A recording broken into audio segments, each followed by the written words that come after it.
To Teacher Tini Talks. And today pag-uusapan natin itong very controversial na issue. Hindi tayo dadagdag sa issue. Tapos, subalit at puwat, charis. Nakakabahala siya. So because of that, I will react. Not to bash anyone. And disclaimer, ito po ay aking personal view, perspective. At nasa context pa rin naman siya. I believe. Ganito kasi yan. Nirequest ako ng aking DFF, my former colleague sa Dubai, na isang teacher din syempre. At sabi nga niya, DFF parang hindi ko pa nakikita, inaabangan ko yung content mo about yung issue ni Auntie Claire. Wow. So malamang ngayon alam nyo na yung reaction ko na to.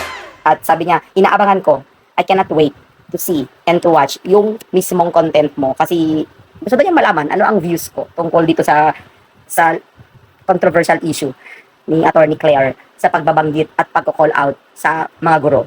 Ito na. Okay. Sabi ko nga sa kanya, alam mo kasi DFF, the first time na napanood ko, actually napanood ko yung mismong video sa news kasi nanonood po ako ng balita every single day. Pero nung napanood ko siya, hindi ako nag-overreact. Like, ibang guro na sobrang reaksyon, sobrang makabash, sobrang, alam mo yun, yung na personal, parang, ano ba, nasaktan ka ba kasi tinamaan ka? Yun lang yun di ba? Kasi kung na-offend ka ibig sabihin ikaw yun. Ganon yun. And since hindi naman ako yun, at alam ko, kilala ko ang sarili ko, sabi ko, kalma lang tayo, antayin natin. So, eto na. Tinimbang-timbang ko, tapos may napanood pa akong isang teacher na sobrang defensive, nagbanggit na ng mga kung ano-ano mga batas. Well, sige, nakakomprehend ka kasi taas ang comprehension level mo. Pero wag naman sa point na gano'n. Tapos yung mga atake kay Auntie Claire, talagang personalan na. So, para ma-clarify na kayo, mula doon sa statement ni Auntie Claire, eto na yung pag-clear. Kasi sabi ng iba, hindi kasi clear yung pagkasabi ni Auntie Claire. Diba? So eto na po, ang mga naging pahayag ni Attorney Claire Castro tungkol sa disiplina. Kung saan binigyang diin niya na yung ibang guro ang dapat sisihin sa mga walang modong students. Kasi may mga ibang guro na wala ding modo, kaya ginagaya ng mga students ay nagdala ng matinding diskusyon sa bansa. Hindi lang sa bansa, nakarating na sa Dubai, di ba? At nagpapareact sa akin na sa Dubai. Malaking porsyento ng katotohanan ang sinabi ni Auntie Claire na ang pag-uugali ay nahuhubog kung ano ang nakikita at nararanasan ng mga bata. So again, don't get me wrong, I will take two sides of the story. Para hindi naman ako mabash, baka mamaya pati ako, pati certain ibabash. Ngunit sa konteksto ng ating mga schools setting sa ngayon, hindi na lang basta simpleng pasaway ang kinakaharap ng mga guro. Umabot na tayo sa puntong kailangan na nating seryosohin ang matinding issue tulad ng malalang bullying, kawalan ng galang online, at ang nakababahalang mga insidente ng karahasan sa loob mismo ng campus. Ito yung batas at ang realidad sa loob ng classroom. Bilang mga guro, nasa gitna tayo ng manifestation ng iba't ibang batas at social realities sa Pilipinas. Una, loco parentis or pangalawang magulang. Sinasabi ng Family Code of the Philippines na ang mga guro ay may kapangyarihang magdisiplina bilang pangalawang magulang habang nasa paaralan ang bata. Pero ang kapangyarihang ito ay may kaakibat na limitasyon. Kasi kahit naman po sa bahay, di ba, yung unang magulang, yung mismong totoong magulang ng bata, may karapatang magdisiplina. But still, meron pa rin tayong family code na meron pa rin naglilimita sa pananakit, sa lahat ng klase ng pang-aabuso sa karapatan ng bata. Bawal ang corporal punishment. Mahigpit na pinagbabawal ng Republic Act 7610 or Child Abuse Law at ng Family Code ang pananakit, pamamalo o pambabastos sa mga bata, sa paaralan man yan or sa tahanan o kahit saan. Ang simpleng pagpingot o pagsigaw na pamamahiya ay pwedeng humantong sa kasong administratibo o kriminal. That's why yung isang teacher na nag-grant sa SOCMED niya na sinasabi niya, paano naman kami magdidisiplina? Bakit kami ang sinisisi? Paano kami ang magdidisiplina? Masabihan mo lang ng masasamang salita ang isang estudyante dahil nga sobrang pasaway siya. Ikaw na yung mag-take it against you. Like, ikaw na yung mababash, ikaw na yung nakaka-apekto sa mental health nila and all that. Diba? Which is also true. That's why hindi daw alam ng guro kung saan lulugar, 'di ba? Kaya nga po, obserbahan natin yung mga bagay-bagay at yung mga obligasyon at responsibilidad natin in a proper manner, in an ethical way, in a professional level, and i-address natin yung mga issues nang walang halong masyadong emosyon, di ba? Like yung mga comments online, yung mga rants online, yung mga reactions online, more of emotional kasi siya eh. Kaya nagiging bias po siya. Yun po yung dahilan. Let's look at things objectively, shall we? So, second, safe spaces. At social media shaming. Protektado ng batas ang mga bata, pati teachers, laban sa mga harassment. Pero paano naman ang mga guro? 'Di ba? Sa panahon ngayon, ang isang guro ay isang pindot na lang sa cellphone. Ang layo para mag-viral, mabash, at masira ang pangalan ng walang due process. I remember last week, I encountered this teacher, co-teacher, na nagkukwento nga na, ay nako, yung mga bata yan, bastos talaga kasi may isang klase nung last year na estudyante ko mga grade 8 na nagalit ako sa klase, like kinat nila, inedit nila yung point na nagagalit siya at meron siyang natawag na bata na nakalimutan ko yung bad words na sinabi niya. Hindi ko rin sasabihin kasi baka maano ako rito, no? So, may nasabi siya. Then yung mga bata, hindi kinuha yung context kung bakit siya nagalit at paano siya nagalit, yung buo na kwento. Inedit nila, tapos tiniktok nila. And somehow nag-viral daw, although hindi ko napanood, pero siguro among themselves, hanggang sa nakarating sa guidance. Then, sila pa daw yung nagsumbong sa guidance, sinumbong yung teacher, at ang sabi, yung teacher nga ang namahiya at nambastos sa kanila. At dahil yung part lang na yon ang na-edit, katulad ng ginawa ng iba kay Auntie Claire, inedit at yun lang yung part na kinuhanan, hindi kinuha yung buong context na report ng guidance sa department head, yung teacher. At yung department head na call out ang teacher at tinanong, ano tong ginawa mo sa klase na para bang siya talaga ang maling-mali. So hindi nila tinignan yung both sides, hindi siya pinatawag like kinonsult or in-inform about what happened para nakapag-rason siya. Although, tinanong siya ng department head and then yun nga, na-resolve naman yung issue. Pero bawal kasi yan, di ba? Even yung Data Privacy Act, you should not take anyone's video or picture and post it online without the permission of the person. Di ba? Yun po yun. Kaya, sinabi ko rin, nung nalaman ko din yung balitang yun last year, actually nalaman ko yun, pinagsabihan ko rin yung lahat ng klase ko na hindi ka allowed na gawin ito kasi meron tayong mga social media, mga manners, di ba? Manners sa online, manners sa physical, sa face-to-face, personal and all that. Manners. Especially tayo, values education teachers. Good manners and right conduct, di ba? So, ituturo natin in a way na pati tayo, pinapractice din natin. Kasi mahirap yung magsabi tayo na, class, bawal mag-post, makipag-away, bla bla bla, mag-bash. Tapos ikaw palang teacher pala, away din, ipopost mo din pala yung mga kaaway mo, minamay-day mo din, pinapatamaan mo din, tapos kino-call out mo, minimension mo, nakikipagbardagulan ka ding teacher sa comment section. Yun yung mga sinasabi ni Auntie Claire na may mga ibang teachers kasi na walang modo talaga. At minsan, ako din bilang isang guro, I feel you, Auntie Claire, kasi ramdam din natin yan. Kasi sa mga, okay, wag na nating sabihin teachers lang, kahit sa ang ahensya ng gobyerno, may mga ganyang nangyayari talaga, 'di ba? Na paano mga pakikitunguhan yung mga estudyante mo kung ikaw mismo sa mga kapwa guro mo ay medyo may pagkawalang modo ka talaga, 'di ba? So shout out sa kanila, charis. Hindi ako nagbanggit ng pangalan, kung natamaan ka o disapol, ang banta ng bullying at karahasan sa paaralan. Hindi na biro ang sitwasyon. Nakita natin sa mga nakaraang insidente ng karahasan at pamamaril sa mga paaralan tulad ng nangyari sa Tacloban at Ateneo de Zamboanga na ang unresolved bullying, galit at impluwensya ng online culture ay pwedeng mauwi sa trahedya. Dito natin makikita na ang kaligtasan sa loob ng paaralan ay hindi na biro. Responsibilidad ito ng buong community. Hindi lang po teachers, parents, syempre mga estudyante din. Ito yung kasi mga unethical practices na dapat iwasan ng mga guro para hindi tayo nako-call out at nasasabihang yung iba sa atin walang modo. Okay? Para manatili ang ating kredibilidad bilang mga profesional at huwag magbigay ng masamang ehemplo na babalik din sa atin. Iwasan natin ang mga gantong gawain. Una, public shaming or pamamahiya. Pagpuna sa mga estudyante sa harap ng klase, sabay tawag sa kanila ng masasakit na salita. Halimbawa, wala ka talagang utang na loob o ang hina-hina mo. Or worse, tinatawagin mo silang obob o kaya angat. Ganon siya. Ayoko sabihin yung word. And alam niyo mga bata, very very observant yung mga yan. Yung mga batang, especially mga batang tahimik sa klase, napapansin nila yan. At once narinig nila sa'yo, na yung teacher mismo, palamura, namamahiya, ma-absorb din nila yan. Okay? And kapag wait lang, may nakikita akong something. May gusto umakyat sa live ko. Sorry guys, itutuloy yung content ko. Kapag ang bata, children learn from what they see. Okay? And magagaya, hindi siya ma-absorb. I-imitate nila yon. Kasi nga, makukuha nila yon mula sa teacher. Especially, they look at the teacher as a role model. 'Di ba? As second parent nga. So dahil ikaw ang second parent, mataas ang tingin nila sa'yo, mataas ang respeto nila sa'yo. At pag sa'yo na nila nakita yon, yung hindi magagandang asal, makukuha nila yon, maa-adapt nila yon, at maging sila din manonormalize sa klase, sa mga kaklase nila, kahit sa labas ng classroom nila na, okay lang pala mamahiya, okay lang pala mang insulto, 'di ba? Minsan, sa Dubai noon, meron yung biruan sa klase ko. Kasi sa Dubai kasi ang setting is, hiwalay ang boys sa girls. Sa mga girls, syempre sila lang, bibiruan sila. And sabi ng isang student ko, in-stop ko sila. Sabi ko, no, you should not do that. You shouldn't say that. Kasi nakaka-hurt siya. No, miss, sabi niya.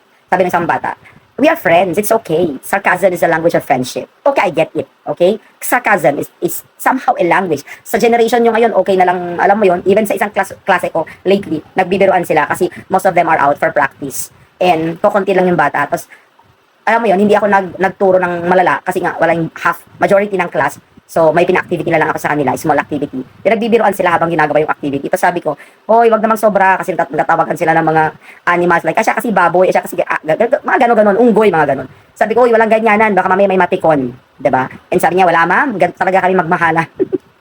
Sabi ko, ang harsh na namang magmahalan. Pero even then, be responsible dun sa mga words na ina-utter natin, sa mga sinasabi natin, sa mga kaklase natin, even tayo mga teachers, to fellow teachers. Kasi when you are in school, sa mga fellow teachers, at nagbibiruan din kayo ng co-teacher mo, may mga batang nakakarinig, may mga estudyanteng nakakarinig, at iisipin nila na, okay lang pala kay ma'am magtawagan ng mga ganong klase ng whatever na names. And mamaya, i-apply din nila yon, diba? So second, favoritism at pang-aapi.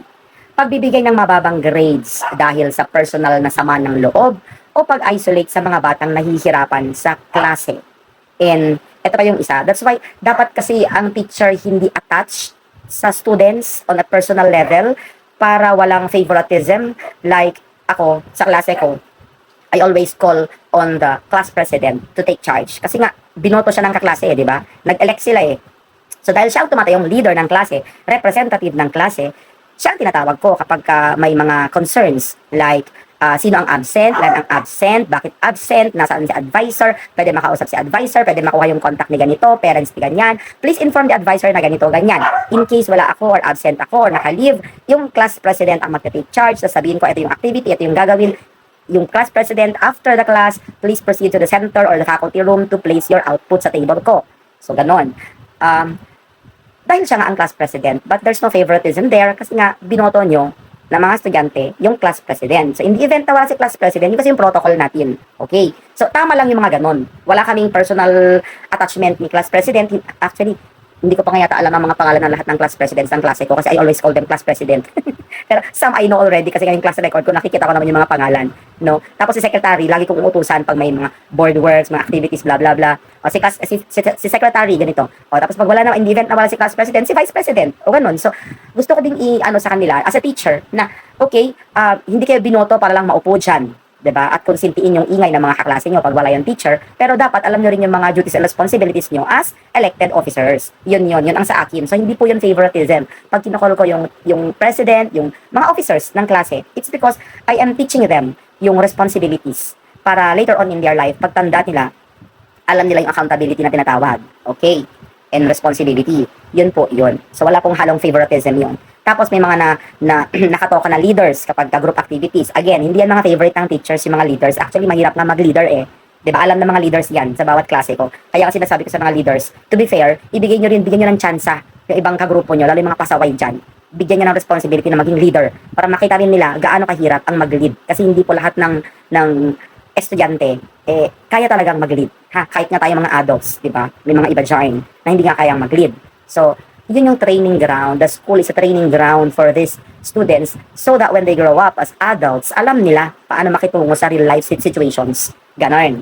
Next, over-familiarity or crossing boundaries. Ang pakikipag-chat sa mga estudyante tungkol sa personal na buhay o paggamit ng social media sa hindi professional na paraan. Yan. Alam nyo, una sa lahat, kapag start ng academic year, gumagawa ng mga group chats, GC, group chats, ang mga teachers or mga admin na mga students, again, student leaders in every class. It's for teachers and her students to have a communication na madalian in case of, for example, ADM, yung mga alternative delivery mode, or bagyo, brownout sa amin, mga power interruptions, yung mga ganyan. Basta walang pasok. So kapag mga walang pasok or in the absence of a teacher, madalian para sa kanya mag-communicate sa mga estudyante dahil may GC, 'di ba? Pero hindi para gamitin ang GC to connect sa teachers or for a teacher to connect to the students in a personal level na makipag-closean, makipagbiruan, minsan makipagbardagulan, yung kasi yung term nila, no? And syempre, familiarity bridges contempt. Kailangan dumistansya ka bilang guro, dumistansya ka sa mga estudyante mo, especially sa mga lalaking teachers, dumistansya ka sa mga babaeng estudyante. And even mga babaeng teachers, dumistansya tayo sa mga estudyante natin kasi hindi po tama na tratuhin natin sila as tropa, barkada at sila din tropa, barkada. Lalo po sa mga high school teachers ha, kasi ako, high school teacher ako. So pag mga elementary students kasi, pupils ang tawag dyan, malabo talagang maging close-close ang mga bata sa teacher in a personal level na parang tropahan, barkadahan. Diba? Kasi mga elementary yan, nanay ang tingin sa teacher, tatay, ganon, uncle, auntie. Auntie Claire. Pero sa high school po kasi, kapag bata-bata ang teacher, ang tendency niyan, parang magkakatropa kayo ng mga estudyante, which is not good. Okay? Why? Kasi syempre, yung respect ng estudyante mawawala. Kasi pag magbabarkada na kayo, hindi ka na makapag-command ng discipline and respect inside the classroom. Kaya sabi ko sa mga estudyante ko, if you have any other concern aside from our lesson and you'd like a piece of advice, kasi val-ed teacher ako, we can talk about it outside the classroom, but it doesn't mean na on a personal level na as in, lahat na ng free time ng teacher mauubos na kasi kinakausap ka ng mga bata. Pero sa akin, parang extension ng guidance counseling kasi nga val-ed po kami, iba pong level po sa amin. So, ibig sabihin, somehow may personal touch kasi pag ang bata depressed, pag ang bata may pinagdadaan ng mental health issue, kapag ang bata may anxiety problems or whatever, sasabihin sa'yo as a teacher, sasabihin sa estudyante mo, ma'am, can I talk to you after the class? Kasi po, may gusto ko lang po mag-open up. Hindi mo siya pwedeng i-invalidate at sabihin na hindi pwede kasi personal level yon. Kasi sa teacher, sabi ko nga, pangalawang magulang, loco parentis. Kasama po yun ng obligasyon natin at responsibilidad natin na makinig. Kasi nga hindi mo alam yung pinagdadaanan ng bata. Kailangan kanya, kasi hindi siguro maglalakas loob yung batang lumapit sa'yo sa guro, no? Na mag-seek ng advice or mag-open up kung wala siyang trust sa'yo. Yun po yun. But let us not cross boundaries like i-take advantage mo yung trust na yun, lalo kung male teacher ka. Sorry ha, no offense sa mga male teachers. Pero may nag-open up na girl na student, tapos iba yung level ng pakikitungo mo at pag-address mo dun sa concern niya, that's another story. That's why sabi ko nga po, yung limitasyon, lahat ng bagay pag sumobra, masama. Kaya tingnan natin yung boundaries, gaano na siya ka-close and all that. So alam mo dapat where you stand.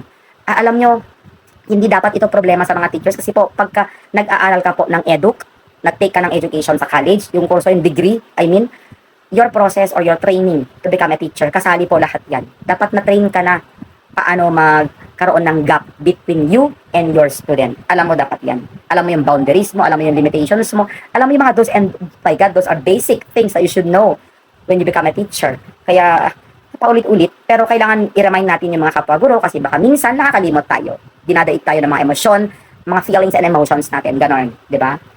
So, emotional na pagkawala ng control, pagmumura o pag-itcha sa gamit dahil sa galit. Tandaan, kapag nawalan ng control ang guro, nawawalan din ng respeto ang klase. You know what? I watched this video of a teacher na nagko-content, na nagtuturo. Actually, itong teacher na to is international teacher. Hindi siya teacher. Filipino siya. Si ma'am, Filipino siya. Pero nagtuturo siya sa US. She's a J1 teacher. Yan. At ang sabi niya, kung iba ang ugali ng mga bata sa Pilipinas, mas iba ang ugali at kultura ng mga bata sa abroad. And I agree kasi galing po ako sa abroad. And bilang isang former OFW na nakapagturo sa Dubai for 10 years, masasabi ko rin talaga na iba din talaga ang approach doon, iba po, iba't iba, individual differences, cultural differences, iba't iba po talaga ang setting sa abroad, iba din po dito. And according to ma'am, yung nagbablog na teacher, na J1 teacher sa US, sorry pero sabi niya worst daw ang scenario sa US talaga. Kasi especially, Filipino tayo, Asians tayo, iba ang trato, yung discrimination and all, isama mo na doon. Pero dito kasi Pilipinas, kapwa Pilipino, yung mga estudyante, mas madali sanang i-handle. Kasi alam mo yung kultura nila, yung pinagdadaanan nila, alam mo yung mga yun. Kasi Pilipino ka, di ba ma'am at sir? And dahil po doon, dapat mas gamay na natin bilang guro kung paano hawakan at paano magkomandang respect. And according to that J1 teacher, yung pagsigaw ng teacher para magpatahimik sa klase, like, keep quiet!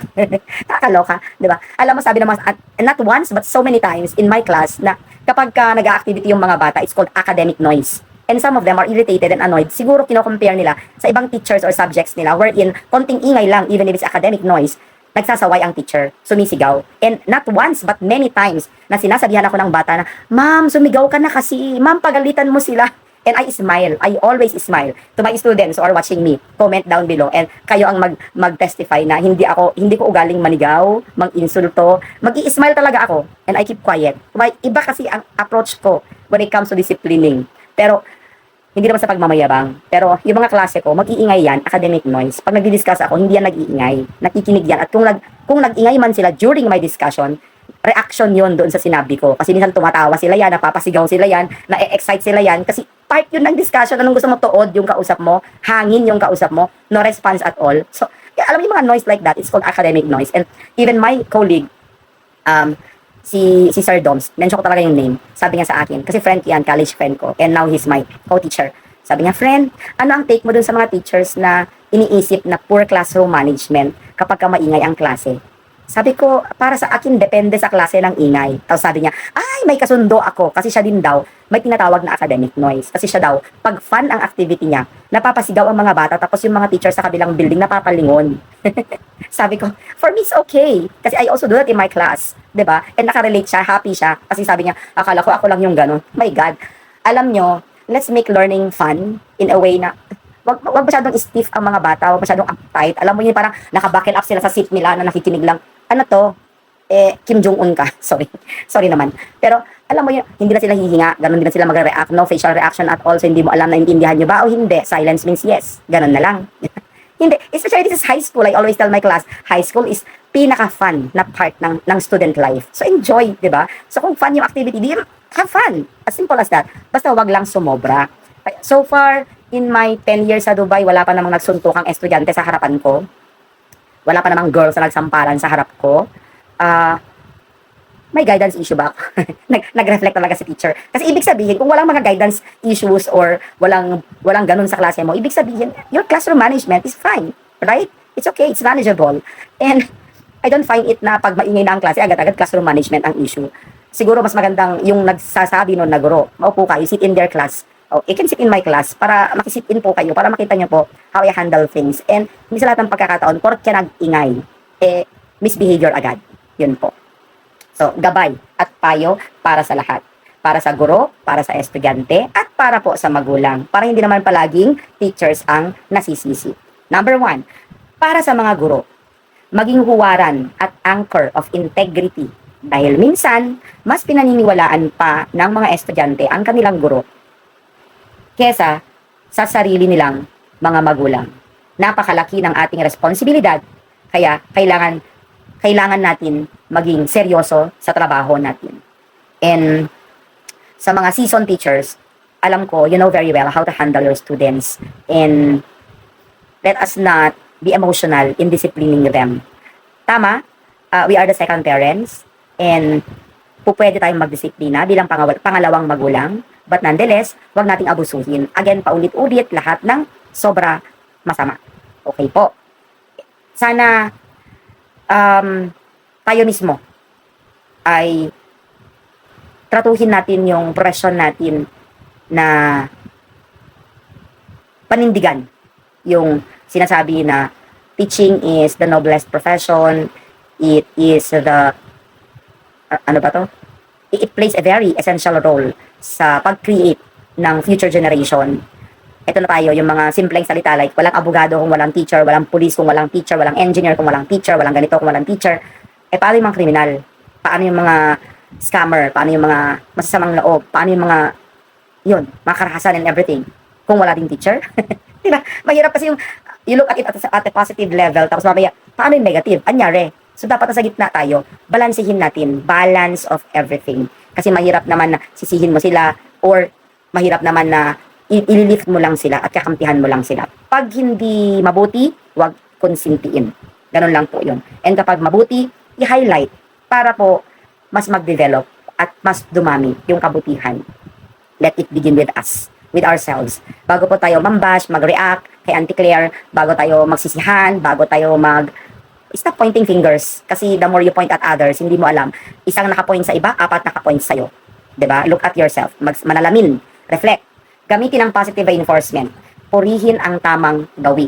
Mas mabilis matuto ang bata kung nararamdaman niya na may halaga siya kesa yung puro sermon at takot ang nararanasan nila. Positive reinforcement. Panatilihin ang professionalism. Laging timbangin ang emosyon. Ito na yung sinasabi ko. Huwag gantihan ng pambabastos ang isa pang pambabastos. So, kung dinisrespect ka, you address it properly. Proper decorum. Kung saan, protocol, kung saan dapat ina-address, paano ina-address. Hindi yung, porque nabastusan ka sa actuations ng estudyante mo, harapan ng lahat, babastusin mo rin siya. Respect begets respect. Kung marunong, sabi ko nga sa mga estudyante ko, ang respeto wala po yan sa edad. Hindi po porque si teacher ay teacher, siya ay nakakatanda, siya yung nagko-command ng klase, siya lang po ang dapat irespeto. Wrong. Ang si teacher din, dapat irespeto din po niya ang mga estudyante. Wala po yan sa edad, wala po yan sa kasarian, wala po yan sa kulay, ang respeto para sa lahat. Number 2, para sa mga estudyante. Respeto ay paraan ng pakikipagkapwa-tao. Huwag gawing biro o content sa social media ang kapwa or ang inyong guro. Ang pagbivideo ng patago para mamahiya ay hindi kabayanihan at hindi pagfe-flex o pagyayabang. Paninira ito ng kinabukasan kasi hindi mo alam ang impact sa tao, hindi mo alam ang impact sa iba at yung mga makakapanood nito at sa mismong taong ginawan mo. Kung may problema o nararanasan kang bullying, magsumbong sa tamang otoridad. Sa eskwelahan, sa halip na magkimkim ng galit at kapag napuno, tsaka mo sasabihin na mananakit ka na tapos sasabihin mo kasi nabully ka. So, at the onset of bullying incident, doon pa lang sa first step or stage, i-report mo na agad. Magsabi ka na kaagad. And that's what I tell my students.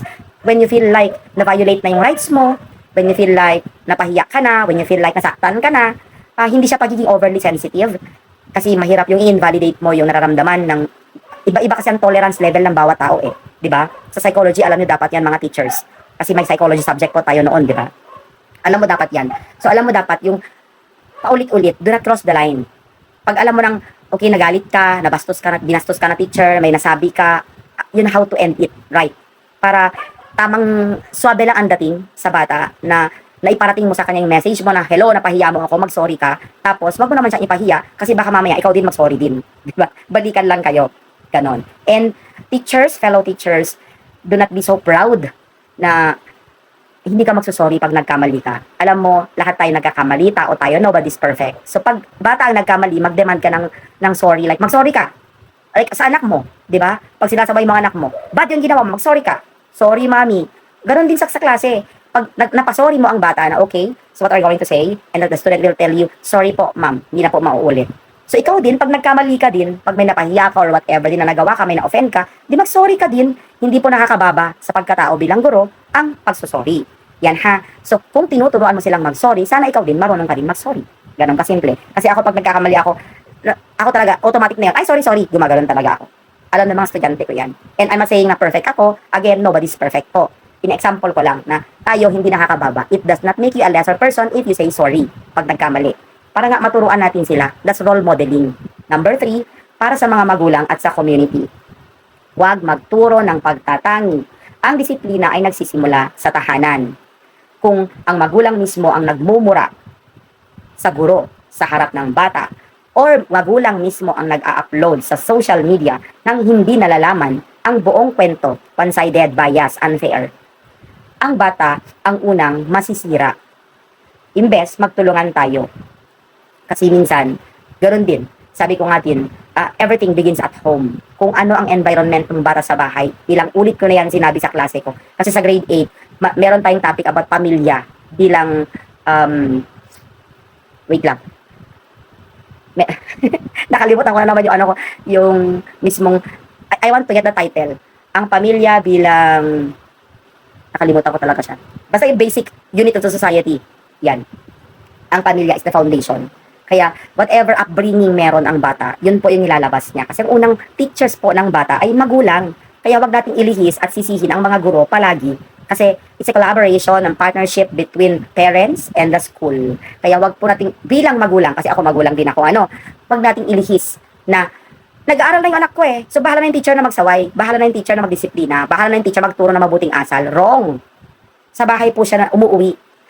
Hindi po pwede na si teacher lang ang laging sisisihin. Kasi po, ang bata sa umaga, saan ba galing bago pumunta sa school? Di ba galing sa bahay? So kung sa bahay pa lang, may pinagdadaanan na siya. Like sa bahay pa lang nag-aaway, nagsasagutan na yung parents, nagmumurahan. Bit po yun ng bata pagpasok niya. And mind you, as a values education teacher, in many instances sa klase ko, nag-open up ang bata, nag-share ang bata ng experiences of how parents treat them, of how is the environment at home, kung paano sila nire-raise ng parents at paano yung environment sa kapitbahay, yung, alam mo yon, pansin ng mga bata yan. Kahit na mga bata pa sila, na-observe nila lahat yan. At yun ang nagsisink sa kanila. And habang lumalaki sila, nanonormalize yung ganong setup. At yun din yung dala-dala nila na baggage papunta sa school. At ganun sila sa school. And then sometimes, yung magkakaparehong relative experiences nila, nagko-connect yan. So, nagiging normalized talaga siya sa classroom setting na, ay, lahat sila nagmumurahan na. And this is what I don't like sa school din na, alam mo, ginagawa nilang expression, yung PI, oh ikaw PI, TI ka, ganyan-ganyan. Lahat, TI mo. Sabi ko palagi, lalo sa mga girls, excuse me, ano yung sinabi nyo? Alam nyo ba na minumura nyo? Nanay nyo, nagbumurahan kayo, dinadama nyo ang nanay nyo. Hindi ma'am, nagbibiroan lang po kami. So kailan pa naging biro ang pagmumura sa nanay? 'Di ba? So, pagka na-normalize kasi yan, at naging expression siya, kahit hindi ko estudyante, yan, papunta ako sa kantin, may dalawang bata nagsisigawan, nagmumurahan, ini-stop ko talaga. It annoys me, it irritates me. And I don't like listening to it. Kasi, huy, ano ba yan? Nagmumurahan? Tapos, ma'am, hindi, biruan lang yon. O, diba? So, be careful of what we say. And sometimes, slip of the tongue, I don't know. Pero may mga teachers din kasi nagmumura. Yan. How about you? Loaded yung sinabi ni Teacher Timmy. Paano natin epektibong masusolusyonan ang lumalalang issue ng bullying at kawalan ng respeto sa mga eskwelahan sa Pilipinas ngayon nang hindi nasasakal ang karapatan ng mga guro at estudyante? Please comment down below and don't forget to like and subscribe to my channel, Teacher Timmy Talks. And this is Teacher Timmy saying, choose to be happy because happiness is a choice. It's Saturday, everyone. Happy weekend. So I say bye-bye for now. Yeah, thanks for watching, guys. Sorry, hindi ako makapagbasa ng comments kasi nag-content lang talaga tayo for today's video. Bye, everyone!